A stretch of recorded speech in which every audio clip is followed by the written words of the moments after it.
four vows are ways that we remind ourselves.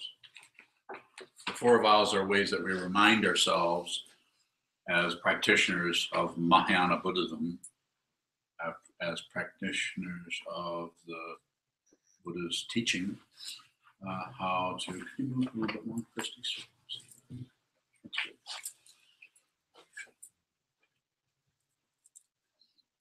Of what we're here as students of this Buddha's Dharma, what we're here to do. And the first one is save all beings. The way we say it in our, the way I encourage people to say it is to be with all things. So whatever is appearing, don't object. Whatever is appearing, don't agree. Whatever is appearing, don't look away or ignore. So passion, aggression, and ignorance. Don't get rid of it. Shove it out the door, push it away. Don't accept it. You don't have to accept anything. That might sound a little different than what you sometimes hear. And don't shut down and distract yourself or move off to some other area just because this is getting too difficult. This doesn't mean don't get out of the way of a speeding vehicle.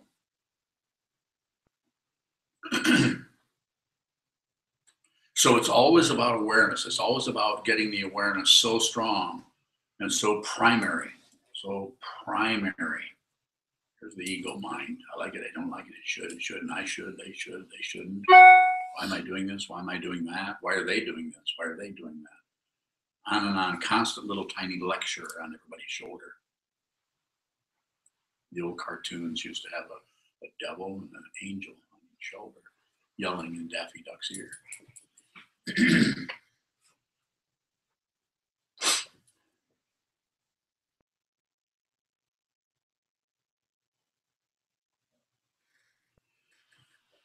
So it's a reminder, this first vow, the four vows, the first one is to remind us to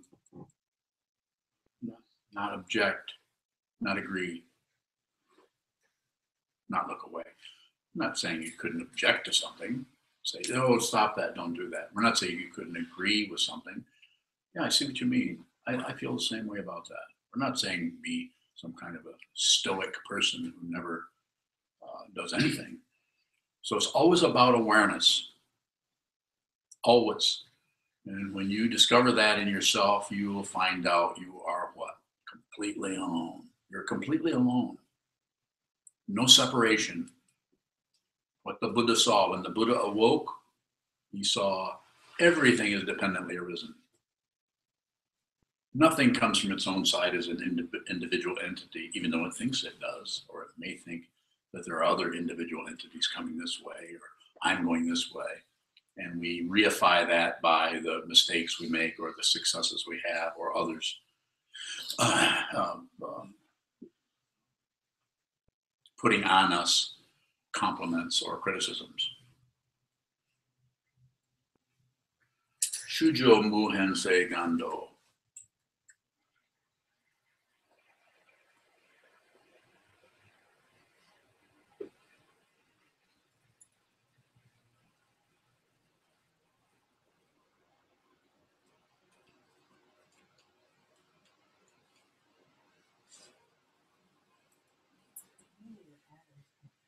The other word, Sokuzan. What? I was saying the other word. What? Because you said the shisho, whatever the thing came on.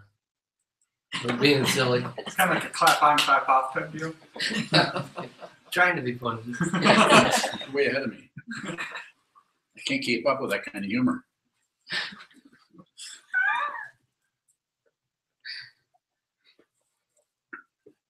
Does it have a kind of a little sensor on it? It does, and it'll continue to go on and off unless you turn it off. That doesn't work for some reason. What's it doing here? You can go up to it and use it. Well, it makes people stand up to turn it off. That's your job. Shoka. Stay there. It's off. So the air conditioner has stopped. So beings are without number, I vow to liberate them all. Or I vow to be with all things. I vow to be with all things.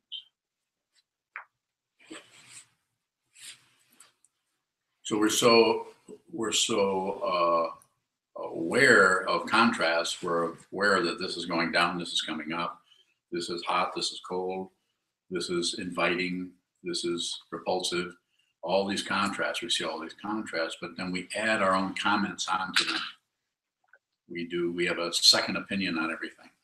The first thing is fine. The first shot, first thought, Trungpa Rinpoche used to say, first thought, best thought. And what he was trying to say is, the way it sounds here anyway, is don't second guess anything. Just whatever happens, whatever appears, whatever comes up, stick with that for a while before you immediately translate it into Arabic, Spanish, or the divisive language of ego. Divisive. It's a language of ego is very who's right, who's wrong. Am I right? Am I wrong? Who should? Who shouldn't? Should I do this? Shouldn't I? Should I? Evaluate, looking around. What do you think about what I'm thinking about? What you're thinking? It's a constant merry-go-round of thought patterns and thought patterns. And if you have not sat down and practiced shikantaza, or just precisely this, or the sitting practice of meditation in some form, whether it's mindfulness awareness practice or some form of awareness practice, you will probably not be as clear about the circularity of the self-centeredness or ego, or the presumption of what? A self. The presumption of what? An other person, enemy, friend, neutral. But if you sit for a while, and then everyone is a little different, because when you actually sit down, you begin to become who you are. When you sit and hold very still, facing the wall especially,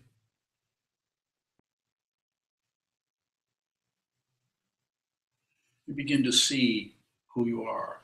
The thing that's difficult about it is the path in the trajectory, the path, or the experiences that are involved there can be very, very difficult if you've been pushing them down and sitting on them and pushing them away, or using the constructs of your culture to avoid what your particular situation as an apparent individual. Pardon me.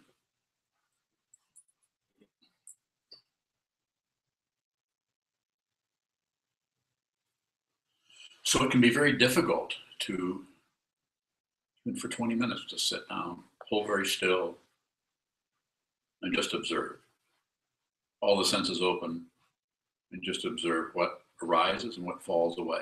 Anything that arises is going to fall away.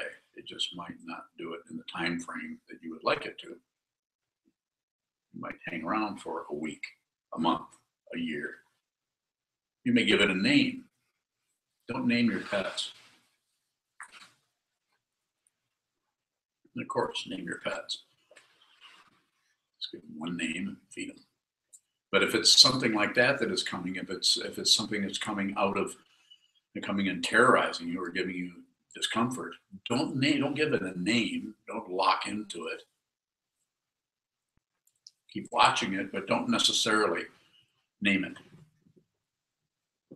You want an example?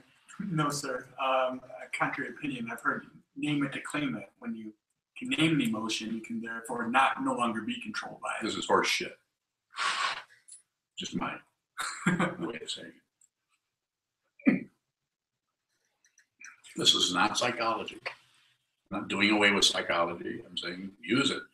I'm saying what I'm talking about here is, if any kind of feeling or any kind of emotion or any kind of disposition about your mind arises, do nothing with it. Don't accept it, don't reject it, don't look away. One of the ways of accepting it is to name it. Well, this is depression, or this is jealousy, or this is this, or that. And I'm not saying You can't help but do a little bit of that. But insofar as you're able,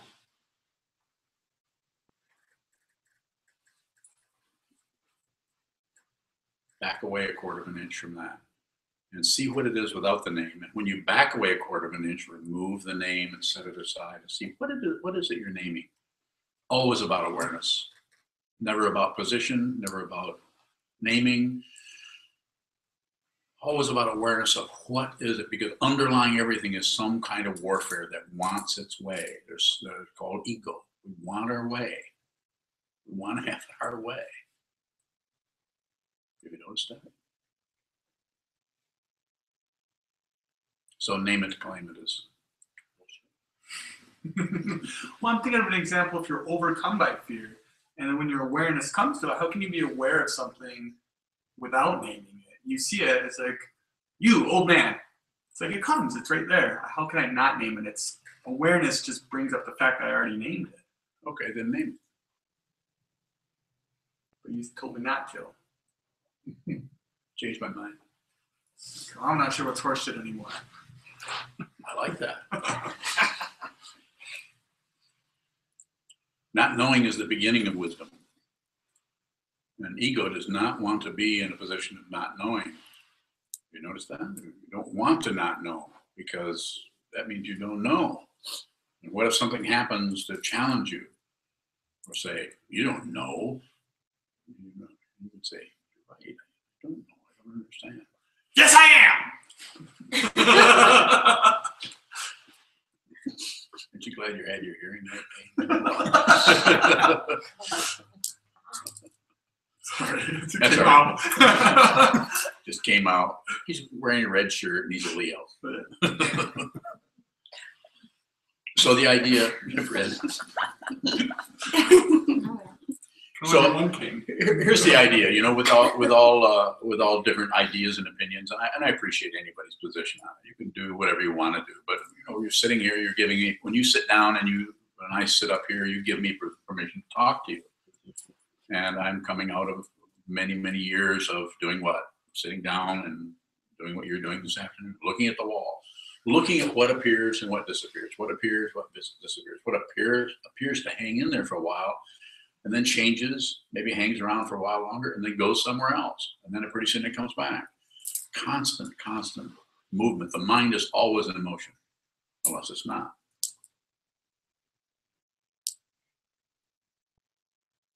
It's not in motion. What is it then? Still. If it's still, what is it? Still? Not in motion. So it's always about awareness. And when you say don't accept it, is that the same thing as don't believe it? you could say that's part of that, yeah. When I say don't accept it, I'm saying, because when you start to accept something, like sometimes people will say, well, you know, you're having trouble with it, you just need to accept it. Well, I've never told anybody that, I don't think. You don't have to accept it. Don't do anything with it. Because if you start accepting it, what you end up doing is you accept a substitute. You accept the idea of what that was. You've never really looked at it. It's frightening, it's scary, it doesn't feel good. You don't like the emotion. Say, well, I'm just going to try to accept that. If I could just accept my loss of my mother, my loss of my job, or my mate, or something really intense like that. You just need to accept that. But this is not what I recommend. I recommend actually, if you have an awareness practice. If you don't have an awareness practice, it's very hard to do, because then we try to do it with the intellect. And as people who are practicing meditation, we are reprioritizing our whole way of thinking and being by having the courage to move that awareness out in front of the thinking process where it belongs, so that you actually lead with your awareness. If you're leading with your awareness, you've heard me say before, you won't know what the hell's going on moment by moment. You really won't know. You won't know. You'll live, it's sometimes called the wisdom of insecurity.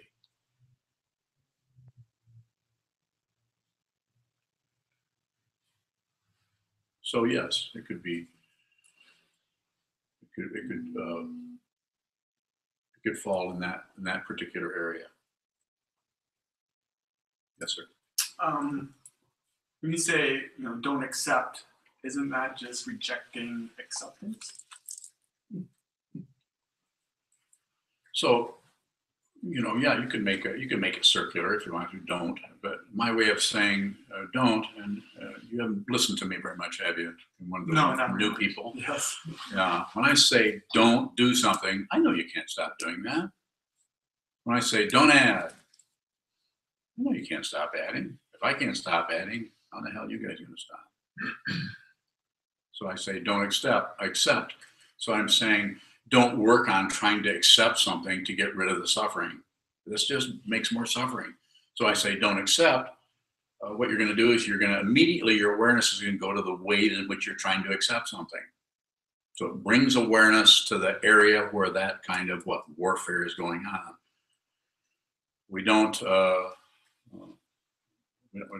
how else to do it. We have to have some kind of way of looking at the concept or looking at we're using language all the time. I'm using concepts and language all the time, but I don't know what the hell I'm talking about. And I do, but I don't in the sense of I don't have some kind of a buildup. I don't have notes. I could probably use a few. But I don't have notes because I talk out of how I see it. And I'm getting the teaching out of looking at your faces, actually. I knew I was going to talk about this because somebody asked me what I was going to talk about. Is that you? It was you. Well, you said what you say. What are you going to talk about? What are you going to title it? Because Christy was trying to put that on there. Yeah, and what did I say? Be with all things. So then when I came, Save all beings. so then when I come back in here, I started talking about that. And one of the ways we'll get into this one part that keeps slipping away as I respond to questions. And I really like questions, so you can continue to raise your hands all you want. Just don't yell. No, you can yell if you want. But one of the things I wanted to say is the awareness practice, the idea of Shujo Muhan Seigando, beings are without number. I vow to liberate them all. How do we even start? I mean, as soon as we think of that, we think of 750 billion people on the face of the earth. Nobody going to correct me? Okay. So one of the ways you can start is to sit, hold very still, look at the wall, and watch being after being after being. All your thought patterns are very tiny, embryonic living beings. This is how being starts, is in thought, emotions, thoughts, awareness are generated by what? Causes and conditions, causes and conditions. So this physical form came from beginningless time. And we don't know exactly what primary cause was. It doesn't look like there is one. But if you sit and you stop fighting with your thought patterns, save all beings starting, don't take life, don't kill your thoughts. Don't change them, don't do away with them, don't accept them, don't reject them, don't ignore them. And of course, it's called an awareness practice. When you're told to do that, you sit and you see the way you keep objecting to things. You keep killing your own thoughts. It's just a way of practicing. Question. Does stillness exist? What? You're saying about everything's moving. I thought you said that, maybe you didn't, but does stillness exist? Yeah, well, it exists and it doesn't exist. So it exists in relationship to movement. So the mind, if we look at what we call the mind, and I can point out your mind, I can actually get inside of your mind in a sense. The way I often do this is talk about, did I talk about blue alligators? No. Blue alligators, what was that? Zebra. Huh? Purple zebra. Purple zebras, and then I ask you what color the stripes are. And then you say, they're black and purple. No, they're not. They're white and purple. So, and look at that. We all have some, depending on how visual you are, we all have some, even the people who aren't visual at all have some kind of a mental or visionary, however conceptual it may be, experience of that as soon as I say that. We have, just like if I say anything, something is arising in your mind. Probably like, why does that old man think he knows so much? And then I look to see who's smiling and who's not. But it's interesting how we're so intimately connected, and yet we're so separated. Our bodies are all separate. And this has to do with vision. As soon as you do away with this particular sense field and sense object and sense organ, you get a lot more intimacy. Like any of you who have met the two young blind men who are very young, 19 and 21, are they? Who are students at Western and also come over here and practice with us sometimes. Very interesting people to talk to who are without that particular sense situation going on. So it's a very interesting area. We only have 6 of them. So in terms of stillness, we have movement. In terms of movement, we have stillness. In terms of silence, we have sound. So there's all kinds of polarity going on. So what do we do in order to practice, in order to understand what the Buddha's Dharma, when the Buddha said all things are dependently arisen? We need to really sit and look and see what did he say? This is what he said. And we have to realize that ourselves. And the way we do that is, this is why this old figure is sitting in this position. It's not necessarily for us to worship somebody, but we follow that example. We follow the example of the enlightened one, the Buddha, who is, I like to say, sane, no longer at war with himself or with anyone. And just, he understood something, he had insight into something, and he began to teach. And why did he begin to teach? Because people sat down and said, what's up? What's going on? What's life about? What's going on? Why do you have that shiny thing around your head?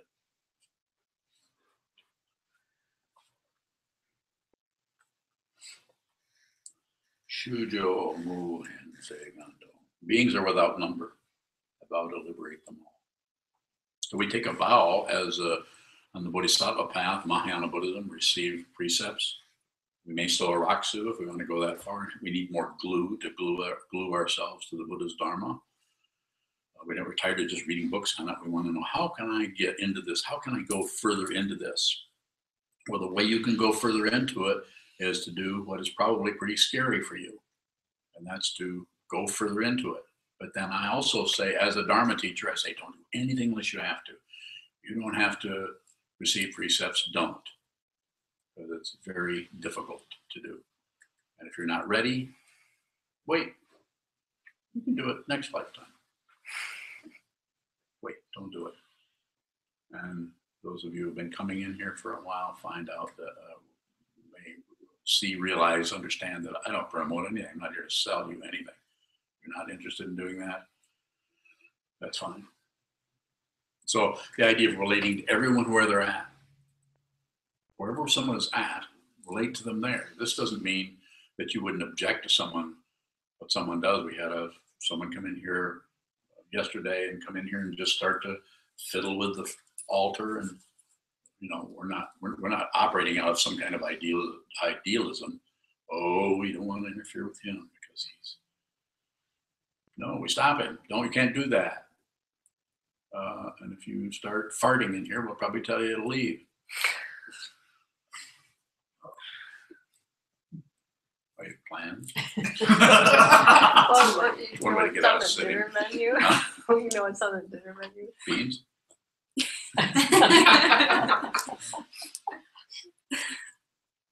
Sorry, not very funny. To kick us off.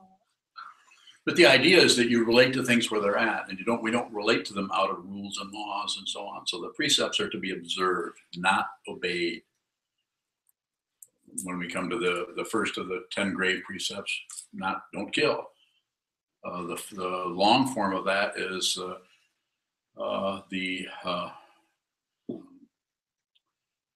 not to interrupt the mandala of the present moment. There's no taking life precept. So don't interrupt whatever's appearing in your mind as you're sitting, whatever's appearing, don't interrupt that mandala, that mandala that is without an interpreter. They're just thoughts. If you have thoughts about rainbows and you have thoughts about cow dung, they're still just thoughts. They're still just images, just thoughts. Unreal, both real because they have a definite something happening there, but unreal in that you can't destroy them. If they were real, you could destroy them. Or you could say if they were real, you couldn't destroy them. Yes.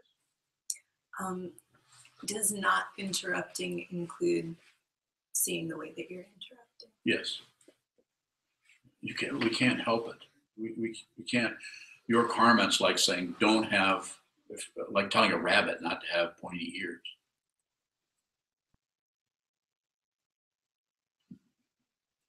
Sorry, I probably could come up with a better example. I was trying to It's think like of a pointy-eared huh? rabbit. I'm trying to think of a pointy-eared rabbit. Why, you think they have round ones? Those are mice. Round.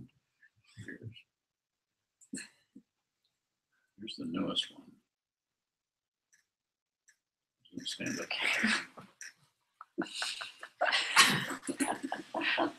I don't want to interrupt his monologue.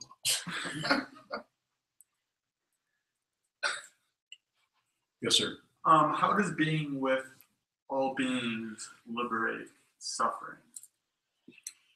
So the fundamental truth is everything's dependently arisen and nothing is separate fundamentally in the first place. Everything is fundamentally perfect. But it doesn't look that way because we separate ourselves out. We're divisive. We divide ourselves away and we use the contrast of things, this black and white, night and day, life and death, being and no being. We use that contrast and we further build on that instead of just seeing that that's part of the mandala.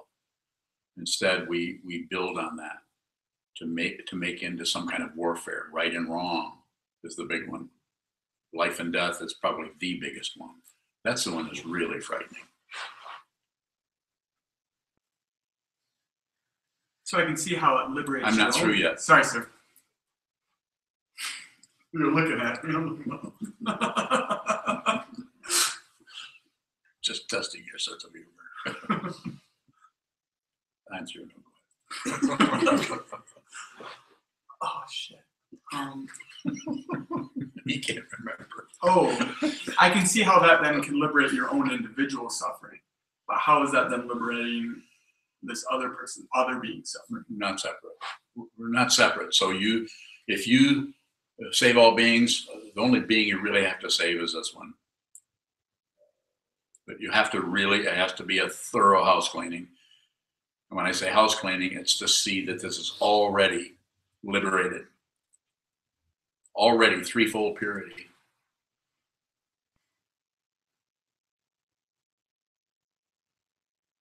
I don't remember what the three was. What would it look like if everyone did that? I don't know.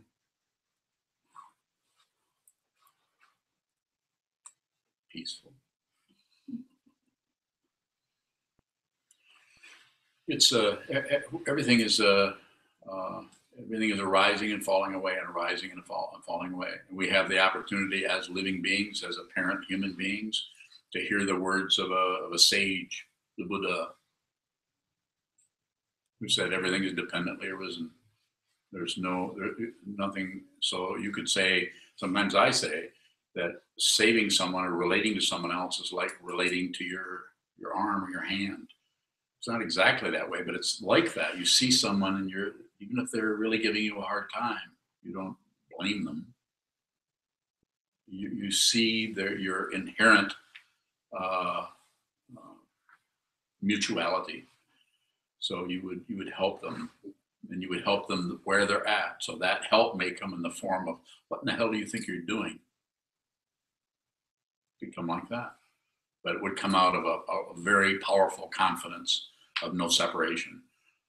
If you're liberated, you don't have to make any more decisions about anything. The world tells you what to do moment by moment because it's like your own body. And I'm not trying to get fancy. It's not a fancy kind of feeling. In fact, it's very ordinary, very pragmatic, and just kind of mechanical in a way. It would be very mechanical if it weren't for the extreme suffering that's going on everywhere. And in everyone you meet, in everyone you, all of the things we see, whether it's on CNN or walk down the street and look at people's faces, even people who are smiling. You can see if you're there and you see, and you don't have a lot of things going on in your mind about who you are and what you should be and what you shouldn't be, yak, yak, yak, yak. But if you're just there and all of your senses are open, then it is apparent. No separation is apparent. But if there's a self-centeredness that needs protecting or a self-centeredness that needs advancing, then there's nothing wrong with that. It's just that's when you're on the path. And when there's fruition, then there's no longer a being anywhere. There's no longer a being here. There's no longer a being out there in the world. There's just this, as it is.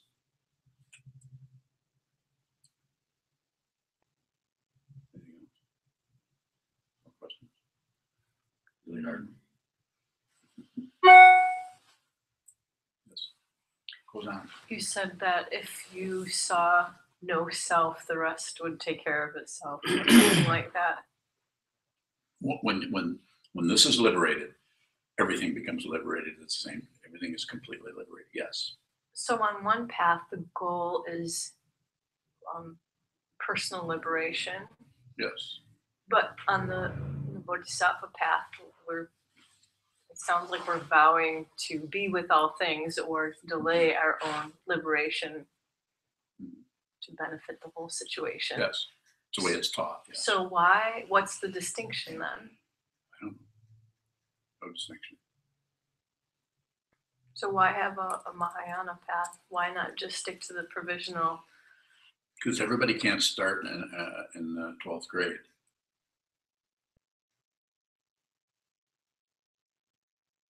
Provisional teaching. You have to start somewhere. Some people are starting, some people start on the Mahayana path. Some people start on the Hinayana path. Some people have to work on self-liberation for a long time before the Mahayana opens up. There are Theravadan teachers who are teaching Mahayana without even naming it. There are Mahayana teachers who are teaching Hinayana without knowing it.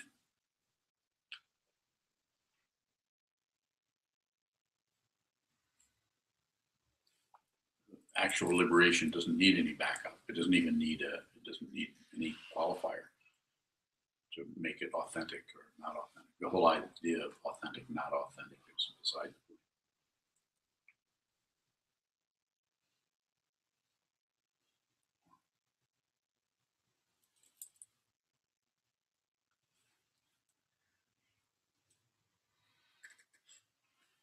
Michael? Seems like this vow isn't really talking about suffering.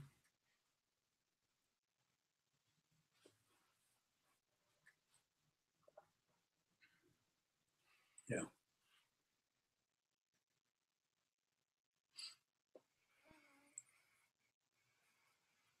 People are suffering. Everyone is suffering in a different way, expressing it. Some people are completely shut down and smiling and are suffering. They're covering that up. Some people are actually completely miserable, depressed, or anxious, or terrified all the time. Some people are literally being tortured. Some people are the ones who are doing the torturing. They're suffering too. They wouldn't torture somebody. So it's a mutual situation that's happening. And the causes and conditions that arise around that are without blame. Very difficult for us to understand if we're operating just out of relative truth, just out of the 8 worldly dharmas of praise and blame, life and death, success and failure. If that's the schema that most of the world is operating out of, then we get sucked into that with it. But they're wrong. They're right. We have the scales, and the judge and the people putting people in prison, just based on a cut and dried. Because it's easier. You break the law, we throw you in jail. We don't look and say, What are the causes and conditions that arose with this 14-year-old kid? How were they raised? What happened? You can't even look at their past lives as if there were past lives.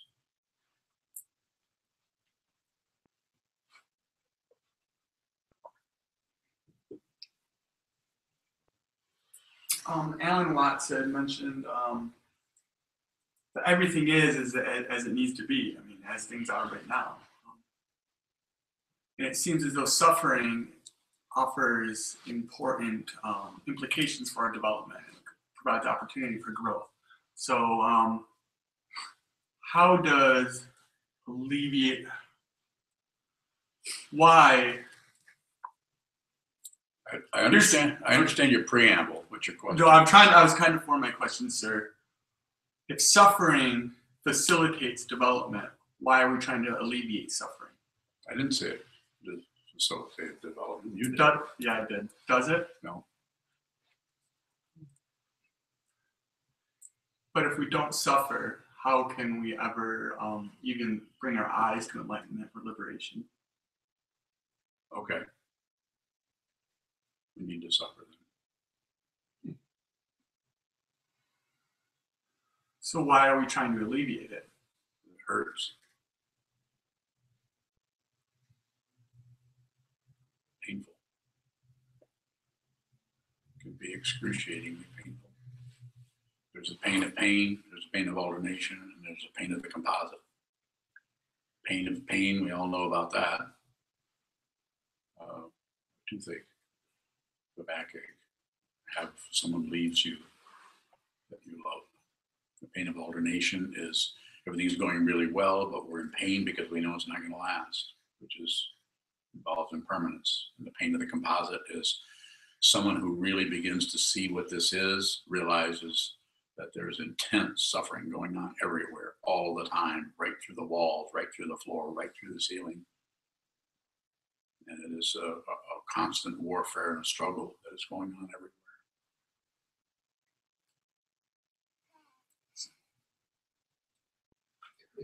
If you're liberated, you Yes. see everyone's liberation. And there's, are you I'm listening. okay? Are you saying that you see their liberation and they're suffering at the same time? Yes. And You see that they're the Buddha and they don't know it. So therefore they're giving themselves a hard time. and then I guess I don't know. I think I know your answer to this, but Oh, You're unnecessary. darn. so, and then seeing that suffering, how can you not suffer? If you're liberated, how can you not feel the pain You do of feel all the it. suffering? You do feel it. It's called And compassion. Yeah. Feeling for is like sympathy. You might have a little bit of that, but compassion is wherever you are, you feel that, you resonate with that. Then Go ahead. why wouldn't you be crying all the time? You may be. Every time someone gets their head cut off, or just the things that It's you not see. just that. It's someone doesn't have to get their head cut off. They can just Right. be holding up a cardboard sign. Yeah. They could just be behind a counter where you're paying for your gas. Come in and try rearranging the altar. So Good example. so how do you not cry then all the time? You see that. Well, like I said, you might cry some. Chances are you'll probably cry when you're by yourself rather than in the actual situation. You may not cry. Quite often the crying. Or maybe cry until it doesn't hurt anymore almost. I don't know. Well, I'm just thinking of crying also quite often happen with practitioners will start to cry with no reason more than having reasons of just very possibly just start sobbing spontaneously. And this has to do with no separation. It has to do with really, really deep emotional stuff that is locked down and solidified and hardened. And it starts the same practice of meditation starts to cause the awareness to drop out of the service of ego. out of the service of self-centeredness, of being handshake relationship between awareness and self-centeredness. Awareness, you're sitting, the awareness starts to drop away from that, down into the heart. So it's not about a knowledge, it's about understanding that transcends all of that. It transcends the separations. From the point of view of ego, it's mysterious. How can someone possibly do that? Mysterious, you said? Mysterious. Oh. You just used the word understand, just kind of a question percolating for me. That means stand under. Talking about awareness, you're saying it's all about awareness before ego, and putting that forward, and so forth. But isn't really the awareness making possible an understanding that is really the liberating factor? It's not just the perceptive function, but isn't there like an understanding? It's the awareness. Yeah. That's really.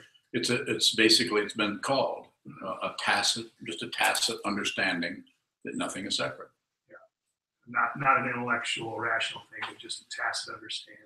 No, the intellectual part may come along and complement it, make comments on it, just like reading Vasubandhu or someone like that, a scholar monk or a Sangha or Dogen or any of the lineage holders down through the centuries who have a realization and then brought that realization back into conceptual structure as information. Like in the sutra, the Song of the Jewel Mirror Samadhi, when we talk of the stone woman gets up dancing, the wooden man begins to sing, hiding a heron in the moonlight. When arrow points meeting in midair, all kinds of things that relatively don't work, but we're trying to use the relative situation to point beyond the transcendent realm, the realm that you are headed for, that we're all headed for. There's no way out of it. It's just how much you want to drag your feet. Going back to alleviating suffering, when I was talking with you earlier. Yes. About this desire to get rid of anger or frustration within myself. And you told me that the goal is not to get rid of it. How is that different than the goal of getting rid of suffering? Did I say get rid of it? Suffering? Isn't alleviating it getting rid of it? Well, suffering is unreal.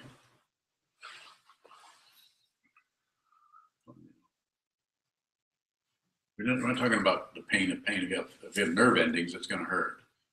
Pain of pain is being having the awareness appear in this physical organism situation, being a living being. There's going to be some pain there. Suffering is extra. Suffering is extra. Pain of pain is just pain. Sometimes if someone is really suffering emotionally, even monkeys, so take care of monkeys. Even monkeys, if they're locked up in a cage and they get crazy, they start biting themselves. It's almost like, I haven't talked to the monkeys, so I don't know what they would actually say, but it looks like they're so upset and so distraught that they just want to bite themselves so they can feel some kind of pain, because that takes away from the fear, the emotional pain. Yes. What or who is it that feels the pain? Pain feels pain. There's no identity there. There's an apparent identity, but if you do nothing with it, then it will die off. It needs passion, aggression, and ignorance to actually feel that perpetual myth. So in other words, you're saying the ego. That's what's commonly called self-centeredness. Ego. In the Yogacara teachings, the 8 consciousnesses, it's the 7th, or the manas, the part of the awareness where they divide it up into the 5 sense consciousnesses, the 6th, or the thinking process, and the 7th, or that which thinks there's a self and clings to an identity or a self, and the 8th, which is the store consciousness, which is where everything gets triggered when things come down out of that from whatever, probably past lives, but we don't know that for sure.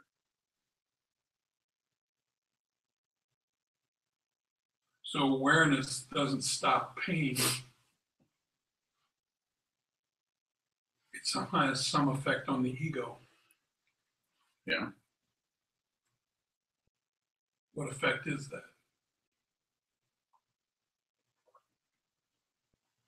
See that it's not real. So you don't have to get rid of something that's not real.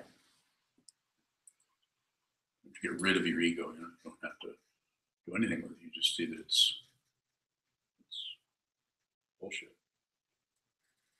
Not real. It's not solid. I like to say it this way, that it's discontinuous. You'll notice that every time you go in a different room, there's a different person there as you, washing the dishes, driving a car. Different emotions are changing all the time. If you were really solid, nothing could really affect you all that much. You'd just be this solid person that's completely okay all the time. So pain is not real. Pain is real. Pain is, or suffering is not real. The suffering seems to be extra. We're not. I mean, it's you can get down there and split hairs on it, but it looks like there's a kind of anxiety and suffering and trepidation that is fueled by fear, or by hope that things will get better, fear that they won't get better. Just hope and fear, always an imaginary future, a past that's either regretted or longed for. We're never here. We're firewood does not become ash, according to Dogen. Firewood. This does not become something else.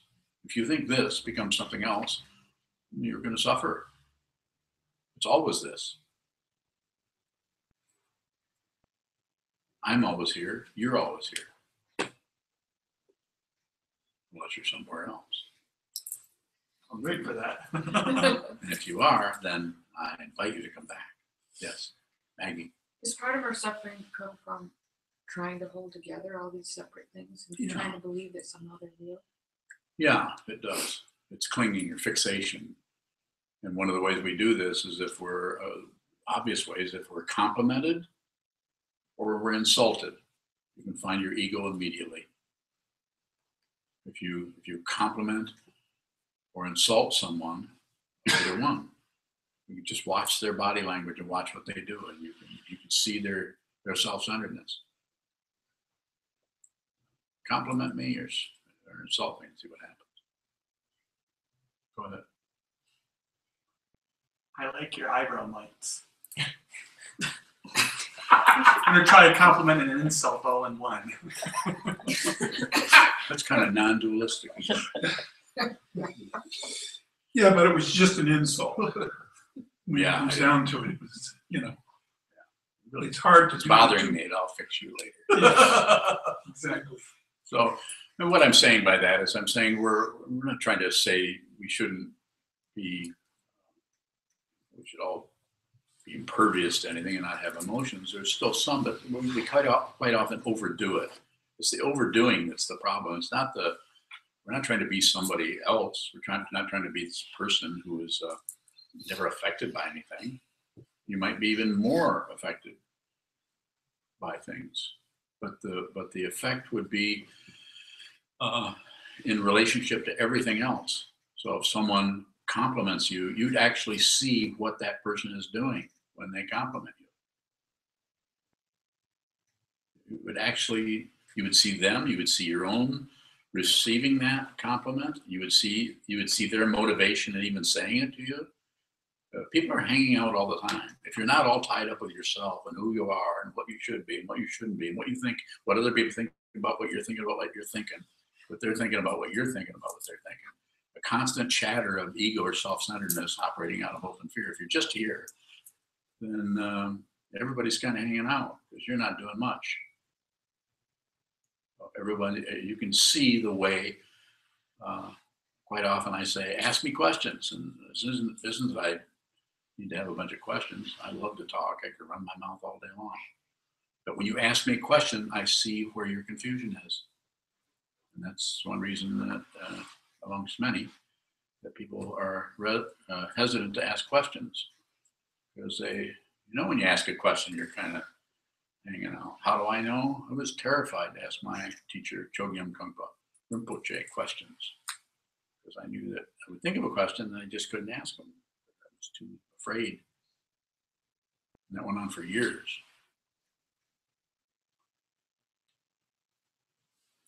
You've mentioned that when you focus on one thing, everything else becomes blurry. How does that apply with ego fixation? So I think what I may have said something like that. I'm just saying, if you're looking at this, you're really looking at this, then everything else, you're ignoring everything else. So all knowledge, this is the knowledge, is ignorance, because you're ignoring everything else. So according to Nisargadatta Maharaj, one of the things he said. So at the same time, if you're looking at this, you might also be very aware if there's a sound out here, it isn't like you're shutting that out. You might be receptive to that. So I'm not sure how you would like me to respond to your question. Well, you mentioned this a couple months ago, and then like the next week I read something about it in Path of Individual Liberation with Chogyam Trungpa, and the way he mentioned about ego fixation, and then about how I just don't understand it. So I was hoping you could maybe help me understand. Ask me again. Okay. So instead of this mouse, if this mouse is actually your ego, what happens to the rest of the world then? If you're so focused on your ego, can you really be aware of what's happening outside of that? Probably not.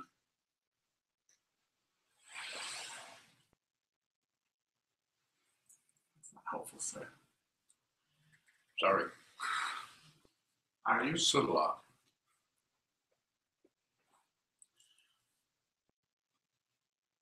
I know where you are with that, but there's as far as a response to that, I'm not finding one. Sitting a lot is sitting down and being with yourself, being alone with yourself, watching the mind rise and fall, watching the thought process rise and try to find a self, trying to support a self, even see through the separate self, or be, however we are, affected by others, judging others, worried about what others are saying or doing.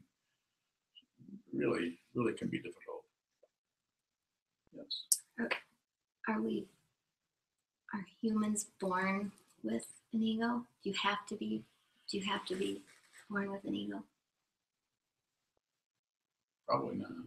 So it's a socially constructed It's a phenomenon. Very good. It's a construction, and it is supported socially.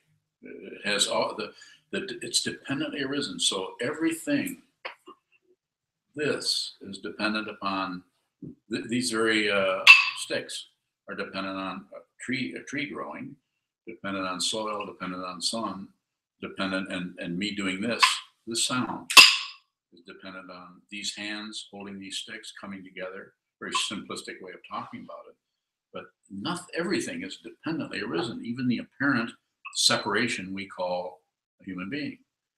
But to take that apparent separation of you there, me here, other people sitting in the room, and do anything more with it than the natural separation that is already there, it comes out of fear of losing our apparent self-centeredness, control, and it's unreal. And so we're functioning in a world and society, may or are the causes and conditions that arise as our parents and how they were treated, how they were raised, the culture you find yourself coming up in.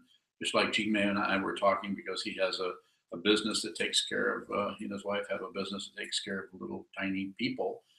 We begin to see these tiny people, and we see that, well, they're being affected by their mother and father, and mother and father want you to take care of their tiny people, children I'm talking about, and but they want you to do exactly like they want you to do it. They don't want to just let you use your own intelligence and your own training to. So there's all the constant interference that's going on. So you could say that we're born out of the causes and conditions, and it's called karma. You may You know, if you're in our tradition, we quite often say that in the four reminders, we say, first contemplate the preciousness of being free and well favored, difficult to gain, easy to lose. Now I must do something meaningful. The first reminder is first contemplate the preciousness, the incredible value of being free to come to this place where we have a building that's just dedicated to awareness practice. Nothing to believe here, not a belief system. Looks like it to some people, but it is not. Free and well, we're free and we're well favored in that you and I and everyone else here are, even though our parents tried very hard to get us to do things differently than what this situation involves, our well-favoredness is like having a mind that doesn't really fixate too much on anything and is really interested in more in the truth of things rather than being right, or more in the truth of things rather than being in agreement with a whole, some kind of group consensus, including Buddhism, because you find that even Buddhism isn't necessarily a consensus operation. Some areas maybe. So free, well-favored in that you have a mind that is open, that you're saying you're willing to have the curiosity to come in such a place or listen to such a teaching as this, that's basically saying you're not separate from anything. You're not separate from the stars. You're not separate from the garbage can. You're not separate from the wind. You're not separate from the rain that's leaking into your basement. It's just leaking into our basement, as I mentioned. Sucks, but it's, you're not separate from it. So you could say, yeah, it is. It is. When you're born, I'm born, anyone else in here is born. You're born into a situation where if you look back when you were very young, you can see the kind of conditioning you were getting from your parents, your culture.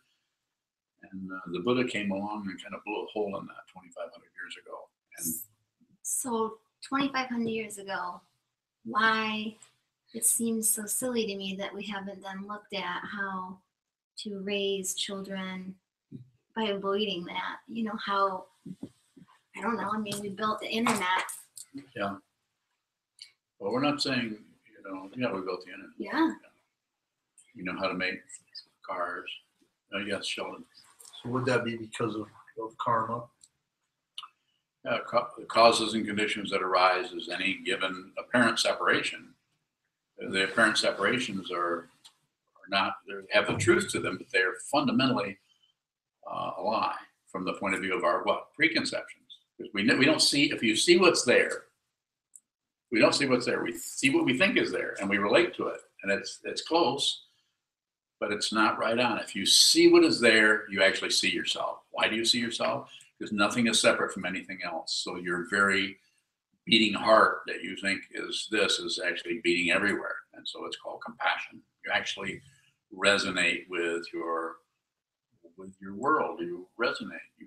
You know, the fancy word that we all hesitate to use because it's so full of preconceptions is love. You actually love everything, everyone.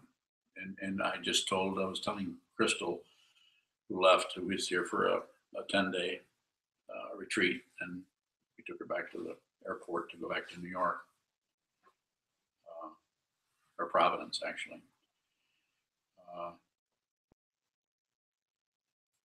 That if you're not ready to die right this moment, if you're just really ready to die, then you're not awake. If you're identified with this body mind so much that you're not, and I'm not saying you're going to volunteer, say, well, yeah, I think I'll take my life to prove I'm awake. I'm not talking about that. I'm saying that there's a readiness to what? Shujo Muhen Seigando, beings are without number. I vow to liberate them all. I vow to be with all things. You're a being, be with all things. Your death is there. I'm with that. I'm with that. I'm ready to go. Yes. May I share something on the observation of my grandson for the last year? No, you can't. Okay. Now go ahead and change my mind. He's 1.5 years now. And my observation of him is that he doesn't have any of the concepts that I like to expound all the time.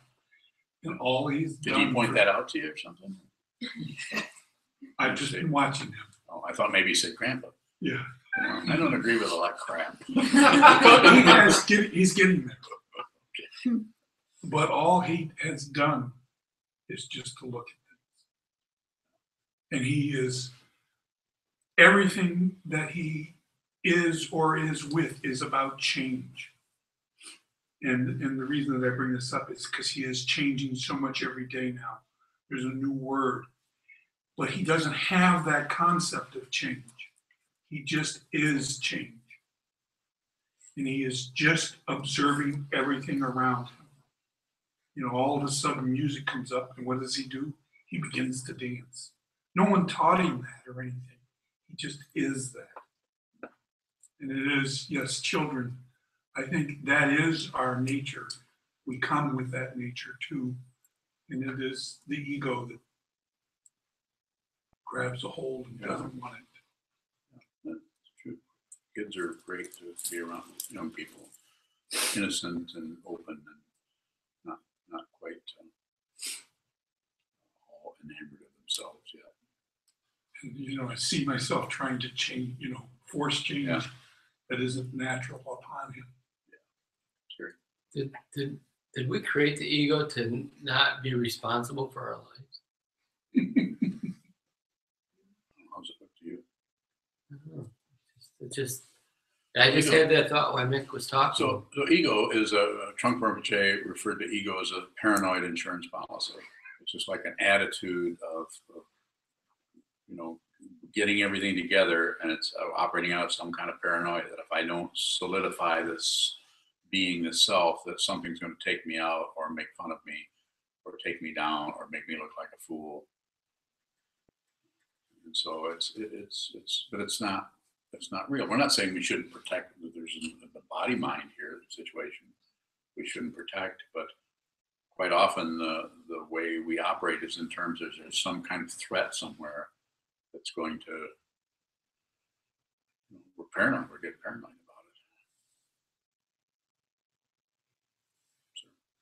about it.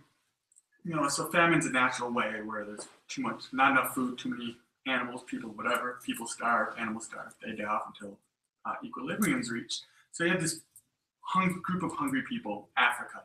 Is compassion feeding these hungry people, which then are going to have more babies, and eventually there's just going to be more people that are hungry, more people are suffering? Or would compassion, being aware What's your question? Well, would compassion be, in that case, action or inaction? And what would really be the deciding factor in that? There's no deciding factor.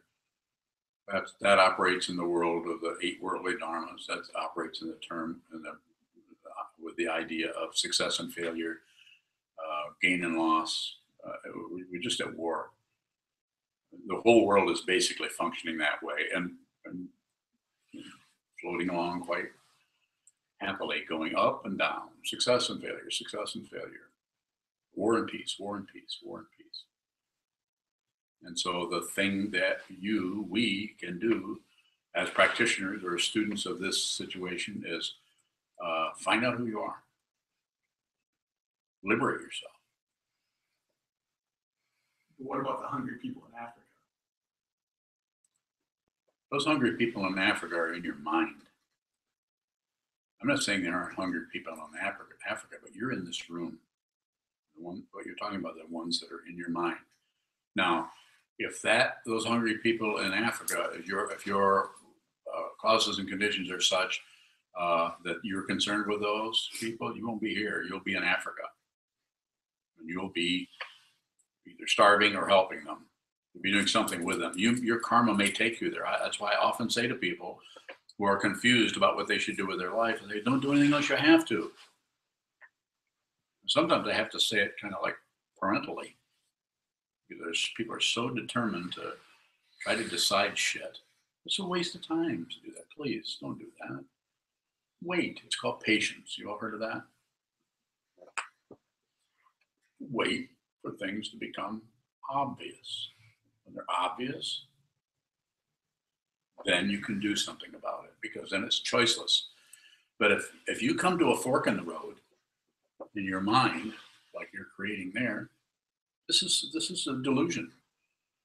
If you think there's a fork in the road, you've heard me say this, and I don't mean it to just be silly, but if you think of it as a fork in the road, you're wrong. You're wrong from the point of view of ultimate truth, of a realization. You think there's a fork in the road, it's just saying you're not to the fork yet. If you look at it, this is called fear. You look ahead and say, there's a fork in the road. On Tuesday, the 28th of whatever month, I've got to decide, am I going to move to Utah or am I going to stay right here in Arkansas? I recommend you move to Utah, by the way. But if you try to do that ahead of time, based on what causes and trying to figure out what's the population, how much will I money, all this, your information is always scanty. You don't have enough information to do that, so don't decide things ahead of time. Have some guts. You know the other word. Balls? Yeah. Get a set and actually be willing to wait and see what is going to happen. And then if you wait, then you notice that your stillness, just like sitting meditation, your stillness makes what is moving much more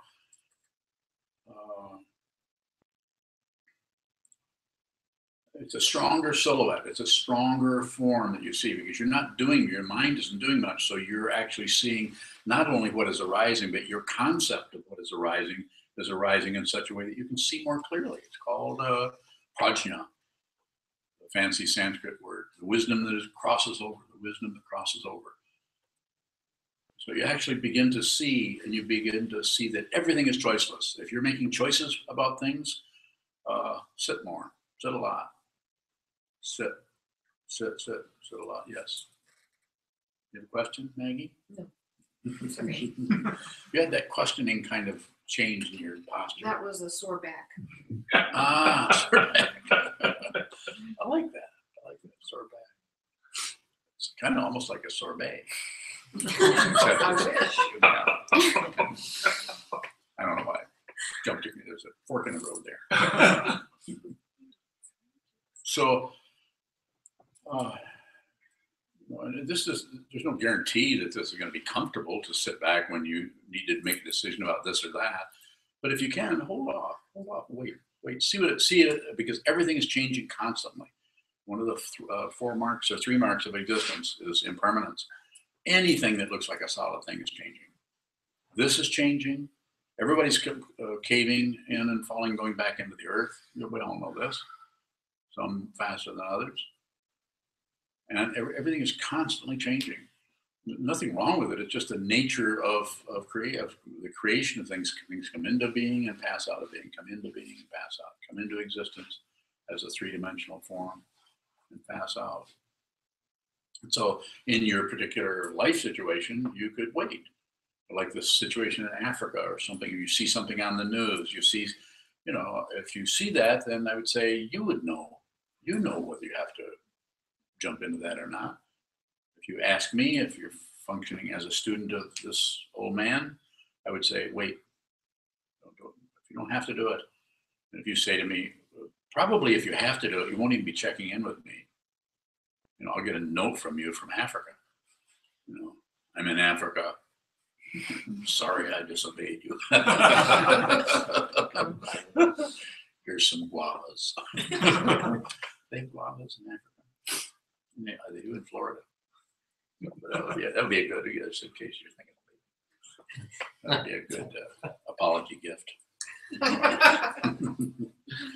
So, and of course, I'm not telling you what to do. I'm trying to support your intelligence so that you can see more clearly about how to do things that appear in your life. And everybody I talk to in the interview in the Hojo usually has some kind of a micro dilemma anyway going on about some situation. If you have enough guts to come in and talk to me.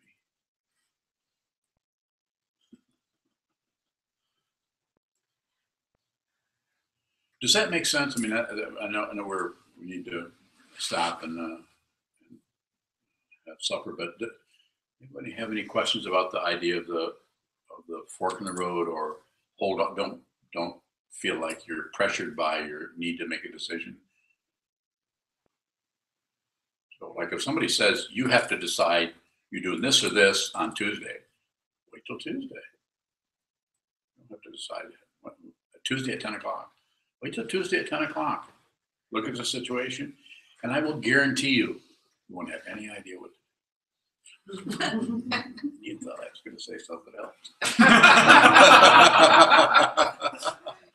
But the wonderful thing about that is you'll be clear about it, and the minute you look at it, you won't have any idea what to do, and then it will come to you. That's what I have to do. You will do it. It might even feel like an impulse. Quite often, choicelessness feels like impulse, but it is not. It's not. It's just the natural arising of things. Your decision, so-called, which I hesitate to use that, arises just like flowers out of the ground, clouds out of the sky.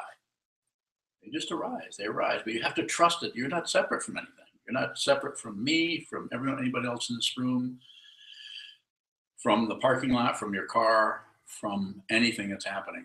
There are separations going on all over the place that we tend to enforce, called division or warfare. It gets extreme. But nothing's really separate. You can relax. You can enjoy your life. Can I share something that was really helpful? It's A fine. helpful exercise. Is it fine? It is kind of funny, but it was quite practical. The first time I heard you say there is no for, or it's choiceless, Yeah. I went into the woods and I would walk towards an intersecting path, and I'd ahead of time try not to decide which way I was going to go. And then I would see myself thinking, well, I'm going to go right, and then I'm going to trick myself, and I would keep walking right to it, and then you just would find myself going one way or the other, or stopping, and it just was so simple It to is point simple. that out, but it was silly but helpful. It is silly. It's and the problems that we make up before the fork, that's suffering. That's suffering. It's painful, and it's so excruciating sometimes. We torture ourselves, and then if we talk to somebody else, then our suffering, and then we talk to somebody else, and then we add on to theirs, or we try to tell them, we try to control them because we don't want them to suffer. But instead of actually trusting them, instead we try to get in and manipulate other people's lives instead of saying, you may have to stumble around for a while. Yes, sir. So this makes me think about strategy. Strategy. Yeah. Okay. Strategy. Which talks about success and failure, I suppose. Yeah. Is strategy incorrect? Is it? No, strategy is fine. It's always about awareness. It's always about awareness. So if there's some strategy there, then you might need a little bit. You might need some. But if you don't do anything, then the kind of strategy that arises is out of the situation rather than something that you're doing out of hope and fear. If you're doing it out of making sure that you're protected, that nothing goes wrong, and you make sure that you succeed, then it's questionable. And then what happens if you succeed, you start taking credit. And if you fail, you start blaming yourself. Or you blame your strategy. Well, I just had the wrong strategy. Go ahead. So should we just make sure that strategy is always tentative?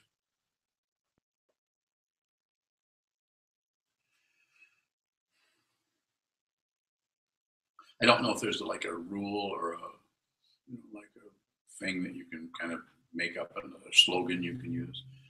The best slogan is settle up. You could write that on your refrigerator. You could tattoo it on your forehead backwards, so every time you see it in the mirror. Strategize while we're meditating. If you strategize, it's not about stopping strategy. It's about awareness. So if you're strategizing, make sure there's a lot of space around. It's like having one little cloud in the sky with a lot of blue around it. That's awareness around the strategy. So watch what that is. Look at the motivation. See if you can see if it's coming out of fear. And if it is, don't do anything about it. You don't just, oh, that's fear. I need to get away from that. No, don't do anything with it. Sir. It seems like choicelessness can arise out of ignorance. I guess Why It's a statement. Do you That- evaluate intelligence? That's a statement. that is a Like statement. I was question. trying to figure out how do you know when it's coming out of ignorance? Doesn't matter. Everything comes out of ignorance. But it seems like some choicelessness then would create more suffering rather than. I don't think so. Go on. Well, I'm thinking of a particular situation where, like someone decided no longer to be, they actually gave this example. There is no fork, so I'm no longer going to participate in the sangha. There's both a fork and there's no fork. And so even though whatever maybe that's just what they needed to do, but I see that decision creating suffering, and I feel like it came out of ignorance, even though there was awareness on it. Who did it create suffering for? The individual. What was his name? It was a her. I don't know. I mean, people might know him. I don't know. What was she wearing? She has glasses. And Okay. anyway, I guess I'm just wondering. It seems like choicelessness can create more suffering for ourselves and others. I'm not going to disagree. It's possible. Okay, so I was going to say, what do you do with that? And you're going to say, just be aware of it. Would you say anything else? To me, it sounds like he's talking about, I want this to happen. Yeah. And that's a good thing. But is it? Yeah, I don't know.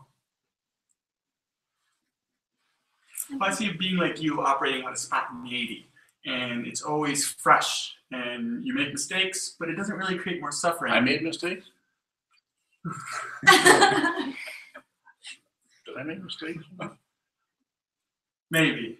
But then there's other beings that don't make choices that do create suffering. And I guess I'm wondering, where do you start then? Start what? Where do you start with choicelessness? Because if I start now, I'm just going to make a lot of, or not make a lot of choices that are going to perpetuate suffering. Then don't do it. It's choiceless. Maybe you need to define what choicelessness is, because it sounds like he's thinking it's a choice. Whereas is choicelessness, there is no choice, so there isn't really anything there before. Let me say it this way. If you think you're making choices, you are based on this and this, then those conditions that you're using are causing you to, you could say, make a choice that's really not your choice, because it's the causes and conditions you're observing that is getting you to make that choice. And they could be correct or incorrect. But if you don't make any choice, then if you don't do anything until you have to, then the choice that you make, insofar as it's a choice, will be more like her fork in the road. You'll just find yourself going that way. It'll be so obvious that you're not going to. It'll be like you won't even have a description. I'm going to go that way. And it won't be, you won't feel necessarily like at odds. You just will find you're going that way. People around you might be upset. When are you going to decide? When are you going to, do you know what you're going to do for a living? When are you going to decide what college you're going to? You can hear parents talking to their children. Why don't you decide? What are you going to do? Where are you going to go to school? Why don't you get a job? Why don't you? You don't need to do any of that. So it's about being aware of the causes and conditions then that create the fork. Man, it's too much. Too much vajra. Too much intellect. When I say too much, here again, you don't get rid of it, just about aware that, you as an individual tend to create lots of thinking process around everything. You don't have to get rid of that. Just enjoy yourself. You just have a lot more conceptual kind of scenery that most people do in your journey. A lot more constructs, buildings, plans, ideas, ways of delineating things. Some people just see sponges. Multicolored. Some people just see the overflow of things. They just see, or just feel, or just hear. They're just moving through this. I'm not saying they wouldn't have some open fear, but it's not about necessarily about what to do next. I hope that's helpful. It's difficult to be clear about that in a way that makes some kind of sense that everybody can kind of, well, that's a takeaway. I mean, I thought of an example that might help illustrate what I understand as choicelessness. I was talking to my sister 2-3 days ago, and we've been having a hard time communicating. A lot of family stuff going on there. But there was a bit of a shutdown where we just couldn't talk to each other. She indicated she was shutting down. She wasn't interested in hearing. Is she in Lebanon? Yes. So there was, for a while, there was a bit of an impasse in the conversation, and there was silence.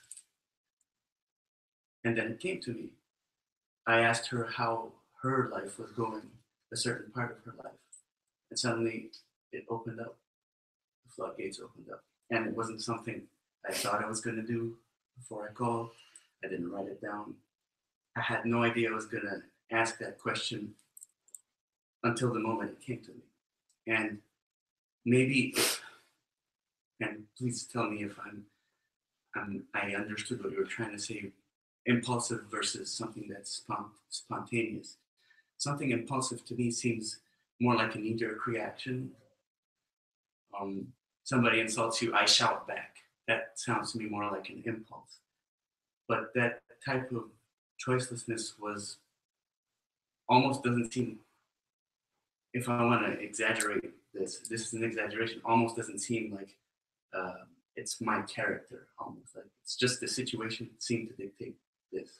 It's like it's invisible. Like you have no plan to it. It starts to happen, and it's like you just turned a corner, or the weather changed. It's there. And so things softened up a little bit. No, but does it? Yeah, it's a good one. So should we close, or is there a final question? Anyone have a really easy question? What's the weather going to be 2 days from now? It will be, is it 2 days? Let's see, today it's raining, right? Tomorrow it's sunny, so it'll be raining. That's what I've been doing lately. It's like rain, sun, rain, sun. Thank you. Thank you. The sitting starts again at 7 o'clock for 2 more hours. And what are we having for supper?